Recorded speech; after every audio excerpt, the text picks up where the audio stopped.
Hello दोस्तों, स्वागत है आपका हमारे इस चैनल में। आज हम लोग गति का जो प्रथम समीकरण है उसको हम ग्राफी विधि से कैसे सॉल्व करेंगे उसको देखेंगे। ठीक है दोस्तों, लाइन से देखिएगा, आपको सब समझ में आ जाएगा। ठीक है, चलिए। गति का प्रथम समीकरण का सूत्र क्या होता है दोस्तों?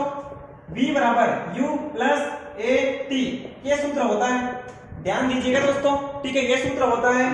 बुक में कई बार इसको ऐसा भी लिखा होता है कि v बराबर v0 प्लस क्या हो जाएगा ए टी, ऐसा भी लिखा रहेगा तो आपको कंफ्यूज नहीं होना।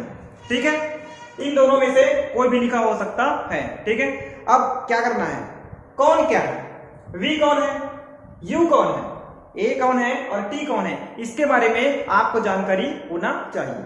ठीक है दोस्तों, चलो देखते हैं कौन है, बताइए। v जो है इसको बोलते हैं अंतिम वेग। क्या बोलेंगे दोस्तों? अंतिम वेग। हो गया।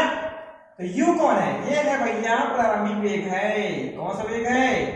प्रारंभिक वेग। ठीक है, चलिए फिर से, v कौन है बताइए? अंतिम वेग। u कौन है? प्रारंभिक वेग। और a कौन है दोस्तों? a को बोलते हैं त्वरण। क्या बोलेंगे? त्वरण। और t को बोलते हैं क्या? समय। t मतलब टाइम, टाइम मतलब क्या हो जाएगा? समय। क्या हो जाएगा? समय। कोई दिक्कत? चलिए अब समझिएगा, हमारे पास एक शहर है। ठीक है, ये मेरे पास एक शहर है राजनांदगांव। राजनांदगांव, यहां से जाना है खैरागढ़। कहां जाएंगे दोस्तों? खैरागढ़। समझ आया क्या? तो माना यहां से यहाँ की कुछ तो दूरी होगा, कुछ तो दूरी होगा। राजनांदगांव से खैरागढ़ की दूरी माना कितना है दोस्तों? 40 किलोमीटर है। कितना है? 40 किलोमीटर है। इसको बोल दूंगा मैं एस। क्या बोलेंगे? एस। माना यहां से यहां तक की दूरी कितनी है बोलेंगे तो एस है। क्या है दोस्तों? एस। अब आप समझेंगे, यहां से आप जाएंगे बाइक में। कहां से जाएंगे? बाइक में। तो पहला गियर लगाना पड़ेगा, तो गाड़ी की स्पीड पकड़ेगी, धीरे धीरे धीरे धीरे जाएगा कि नहीं जाएगा बताइए? बढ़ेगा ना। कहां जाएगा? खैरागढ़ जाएगा। ठीक है, तो माना शुरू में जो वेग था वो यू था, इधर से प्रारंभिक वेग। आपके गाड़ी का शुरू में वेग क्या था बताइए? यू था। 40 किलोमीटर चला, एस दूरी तय किया, कहां पर जाएगा? v हो जाएगा। तो अंतिम वेग क्या हो जाएगा? v, ये वाला। शुरू में जब चलना शुरू करेगा उसको u बोलेंगे, अंतिम में जहां रुकेगा उसको v बोलेंगे। ठीक है, अब क्या हुआ? वेग में परिवर्तन होगा। पहला, सबसे पहले गाड़ी में क्या लगाएंगे आप? पहला गियर लगाओगे, उसके बाद दूसरा गियर लगाओगे, उसके बाद तीसरा, चौथा, ऐसे ऐसे करके आपकी गाड़ी की स्पीड क्या होगा? बढ़ेगा। तो आपकी गाड़ी के वेग में क्या होगा? परिवर्तन होगा। क्या होगा? परिवर्तन। और इसी को क्या बोलते हैं? त्वरण। क्या बोलेंगे? त्वरण। तो समय के साथ गाड़ी के वेग में परिवर्तन होता है, जिसे त्वरण कहते हैं। ठीक है दोस्तों, तो ये जो है वो त्वरण है। क्या जाएगा? त्वरण। टी मतलब क्या जाएगा? टाइम। ये सिंपल जानकारियां थी कि कौन क्या है। वैसे तो अपने को इसको सिद्ध करना है कि v बराबर क्या होता है? u प्लस ए टी होता है, या v बराबर क्या होता है? तो v0 प्लस ए टी होता है। ये चीज तो होता है और इसको सिद्ध करना है, तो सिद्ध करेंगे ना, कहीं नहीं करेंगे। तो आप समझ में आएगा अभी आपको, लाइन से बस देखते रहो। ठीक है, तो मैंने अभी आपको बताया त्वरण। क्या बताया दोस्तों? त्वरण। त्वरण क्या होता है दोस्तों? त्वरण, इधर देखिए, त्वरण। त्वरण किसे कहते हैं? वेग में परिवर्तन। वेग में परिवर्तन की दर मतलब समय, इसी को बोलते हैं त्वरण। ये आपको मालूम होगा। तो वेग में परिवर्तन की जो दर है या समय के साथ आपके बाइक के वेग में क्या होता है? परिवर्तन, उसे क्या बोलते हैं? त्वरण। क्या बोलेंगे? त्वरण। समझ आया दोस्तों? त्वरण किससे बोलते हैं? ए से। वेग में होगा परिवर्तन। वेग में क्या होगा? परिवर्तन। पहले यहां था, यहां पर आएगा कि नहीं आएगा? तो परिवर्तन हुआ कि नहीं हुआ? तो यहां से यहां तक कुछ डिफरेंस है कि नहीं है? यहां से यहां तक कुछ क्या है बताइए? डिफरेंस है। क्या बताइए? डिफरेंस है, अंतराल है। क्या है दोस्तों? अंतराल है कि नहीं है? शुरू में वेग क्या था? u था, बाद में कितना हो गया? v हो गया। तो डिफरेंस आया कि नहीं आया? तो किसमें डिफरेंस आया? तो वेग में डिफरेंस आया। ठीक है, तो वेग में परिवर्तन, वेग में डिफरेंस आया। तो वेग में, किस वेग में? वेग। तो वेग में डिफरेंस आया, इस वेग में क्या आ गया? डिफरेंस आ गया, कुछ अंतराल आ गया, कुछ अंतर आ गया, उसको मैंने लिख दिया dv। मतलब वेग में परिवर्तन की दर। दर मतलब समय। समय में भी तो डिफरेंस आया क्या? यहाँ पर शुरू जब किया था टाइम 0 था, यहां से यहां जाने में कितने मिनट लग गया? 10 मिनट। तो समय का अंतर है कि नहीं बताइए? समय में डिफरेंस है कि नहीं बताइए? तो dt लिखा। कैसे है समझ में आपको? वेग में परिवर्तन तो वेग का अंतराल, समय में परिवर्तन तो समय का अंतराल, दोनों का डिफरेंस, इसका भी डिफरेंस, इसका भी डिफरेंस, वेग का डिफरेंस, टाइम का डिफरेंस, dv अपॉन dt। तो अब d मतलब समझना परिवर्तन, d मतलब क्या समझेंगे? परिवर्तन या फिर अंतराल। ठीक है, दोनों में क्या होगा? परिवर्तन। समय में भी क्या होगा? परिवर्तन। और वेग में भी क्या होगा? परिवर्तन। ठीक है, तो वेग में परिवर्तन की दर को त्वरण कहते हैं। तो ये बराबर क्या रहेगा दोस्तों? dv upon dt। इसको याद रखना है आपको। ठीक है, समझ आया? चलिए आगे बढ़े। अब क्या करेंगे? इसको लिखना है। ठीक है, अब क्या करेंगे? ध्यान से देखिए। ठीक है, जब जो है, जब टाइम क्या था? 0 था, तो वेग क्या था बताइए? u था ना।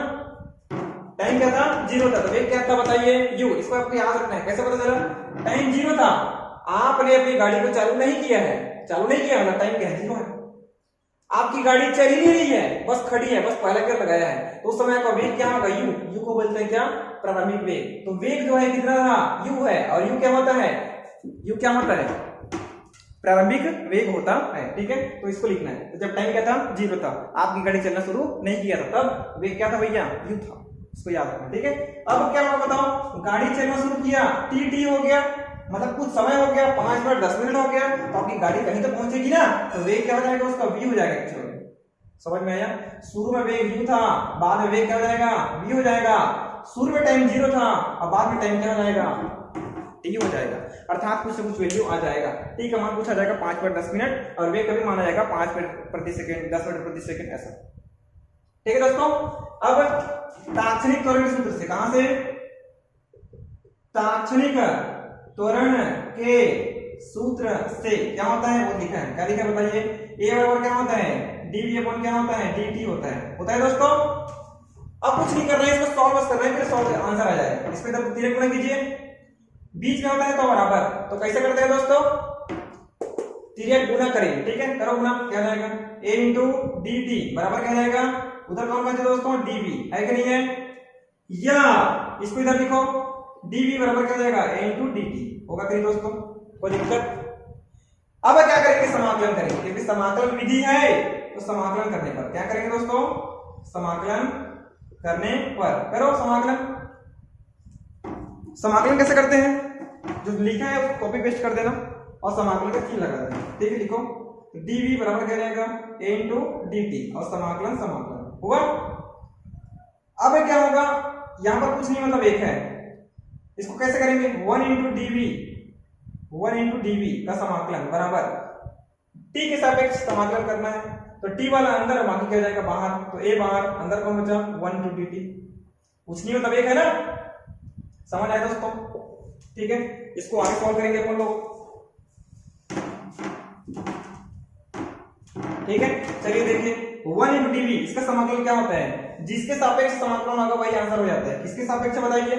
v के सापेक्ष, तो इसका समाकलन हो जाएगा v। हुआ बराबर a पहली से बाहर है, t के सापेक्ष समाकलन, तो आंसर क्या आएगा? t, तो आंसर क्या जाएगा? t। अब समाकलन हट गया दोस्तों, तो जब भी समाकलन हटता है तो एक नियतांक लगाते हैं c। जहां c क्या बोलेंगे? तो समाकलन नियतांक है। क्या है दोस्तों? समाकलन नियतांक। और कहां से आया बोलेंगे? तो जब भी समाकलन का चिन्ह हटेगा तो एक नियतांक को जोड़ना पड़ता है, जिसको मैंने c बोल दिया, और उसी को बोलते हैं क्या? समाकलन नियतांक। क्या बोलेंगे दोस्तों? समाकलन नियतांक। कोई दिक्कत? समझ में आ गया होगा। ठीक है, अब कहां जाएंगे? प्रारंभिक अवस्था में। कौन सी अवस्था में? प्रारंभिक अवस्था में। इसको लिखना है केवल। टाइम क्या था बताइए? 0 था, तब वेग क्या था बताइए? वेग क्या था? u था ना। इसको लिखा, टाइम क्या था? 0, तो वेग क्या था? u। इसको पकड़ कर रखेंगे यहाँ। ये समीकरण क्या हो जाएगा? मान लेते हैं 1 है, तो समीकरण 1 से, कहां से? समीकरण 1 से इन दोनों मान को यहाँ रखना है, इन दोनों मान को यहाँ रखना है। रखो, v का मान कितना है बताइए? u, तो क्या हो जाएगा? u। उसके बाद क्या है? बराबर, तो क्या हो जाएगा? बराबर। उसके बाद क्या है? a into T, a Guna t का मान कितना है दोस्तों? 0, तो यहाँ पर क्या जाएगा? 0। फिर क्या आएगा दोस्तों? प्लस, तो प्लस c का मान निकालना है, c सॉल्व करें इसको। u बराबर a इंटू 0 प्लस c आएगा। अब c का मान कितना आ गया? u, तो c का मान कितना आ गया? u। समझ आया दोस्तों? अब c यहां भी लिखा है, यहां भी लिखा है, दिख रहा है क्या? तो सी के मान को कहां रखेंगे? समीकरण 1 में। तो सी का मान कहां रखेंगे दोस्तों? समीकरण 1 में रखने पर, रखो उधर, रखो यहां पर v, तो v बराबर क्या जाएगा? at प्लस c का मान कितना है दोस्तों? u है, तो u आया, या v बराबर u को पहले को u प्लस at आया। तो यही तो लाना था दोस्तों इधर से। v बराबर क्या था? u plus at। तो आपको v बराबर क्या लाना है? u plus at। तो आ तो गया, और यही आपको लाना था। तो इस प्रकार से हमारे इक्वेशन क्या जाता है? सॉल्व हो जाता है। ठीक है दोस्तों, ये मेरा क्या है? गति का प्रथम समीकरण। ठीक है, उम्मीद है आपको ये समझ में आ गया होगा। ठीक है, मैं तीनों के लिए अलग अलग वीडियो बना रहा हूँ। समाकलन विधि से प्रथम नियम के लिए अलग, द्वितीय के लिए अलग, तृतीय के लिए अलग। तो ये समझ में आ गया? नीचे आपको मिल जाएगा, या फिर मेरे फोटो में क्लिक कीजिए वहां पर। ठीक है, उसको दबाइए, फिर ऑनलाइन से मेरा वीडियो देखिए, प्ले लिस्ट में भी मिल जाएगा, आप वहां से देख सकते हैं। ठीक है, तो गति का द्वितीय समीकरण का अलग वीडियो बनाऊंगा मैं, अभी आपके लिए बना रहा हूँ। ठीक है दोस्तों, पसंद आए तो लाइक कर दो, और नया है तो सब्सक्राइब कर दो। क्यों?